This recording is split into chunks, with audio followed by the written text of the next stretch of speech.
and we'll go to tournament details. So this is where you're going to enter the information about the actual tournaments you're playing. So let's put it in US dollars. That's usually what we do. Now pick the percent you want to sell. So I'm going to sell 20% here. Seems about right. As I said I was going to sell. And here you have to choose your markup. Now, what is markup? Markup is basically the price that you charge for the action you're selling. So there's a couple different ways of looking at this. The way that I look at it is supply and demand. If your packages are selling, you can price them a little bit higher. If your packages aren't selling, you need to price it a little bit lower so you can get the action, right? Now there is this other form of investing, which is purely for profit, right? So if people want to invest, they want to make money, they don't really care about anything else. So for some of that, you need to justify it with how good you are at poker, right? And how good the populace thinks you are at poker. So if you're not, exceptional player, you're really going to struggle to sell it up here, right? You can't charge 2.5 times what the actual buy-in costs to sell the event. Now for me, it's a little bit different, obviously. I have a Twitch stream, so a lot of people want to buy my action just for the sweat, but I usually set it right around here, usually around 1.1 or so. So I'm going to put my markup at 1.1. What you put yours at depends on, what you think. If you think it's supposed to be fair for investors and like, I want them to profit, I want me to profit, then price it where you think your edge is and leave some edge. If you believe in a more free market approach, then price it at whatever it'll sell at. That's up to you.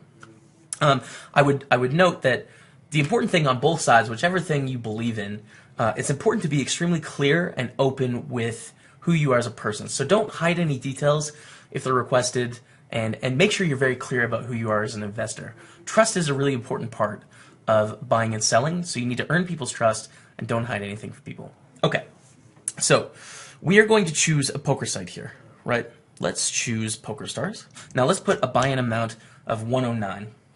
Oh, I still have these hotkeys. This is going to make it a little bit difficult. Okay, so we're going to play the big 109. So we'll put the tournament name, big 109, selling 20%, the markup 1.1. There you go. Easy as that. Let's say I want to add another tournament in here, which I do. Let's add a row. PokerStars, now the 320. So a $320 buy-in. This is the Super Knockout that's every Saturday on PokerStars. So Saturday, Super KO. Selling 20%, and the markup is the same, right? Now, what's really interesting about this is you can add predefined tournaments. So you don't need to enter this every day. Again, you can add a tournament and you'll have it saved for you, which is just like super easy and fantastic, right? It saves a bunch of time, which is why I think this is great. I don't have any saved right now because this is a relatively new update. I'm just letting you know you can save it and then you're good from there. You just click this button here. So let's add a row. We're going to also play the 55 big. So the big 55. And then the last one I'm going to sell tomorrow. Oh no, the 109 Bounty Builder. Perfect. All right, 20. There we go. Jumped around. And then the last tournament I'm going to play is the big 162. So anyways, here's the package I want to sell, right? It has 5 tournaments. Big 109, Saturday 320, the 109 Bounty Builder, the big 55, and the big 162. I'm selling 20%, and I'm charging you a 10% premium to buy a piece of it. Okay, so there we go. We're on to the next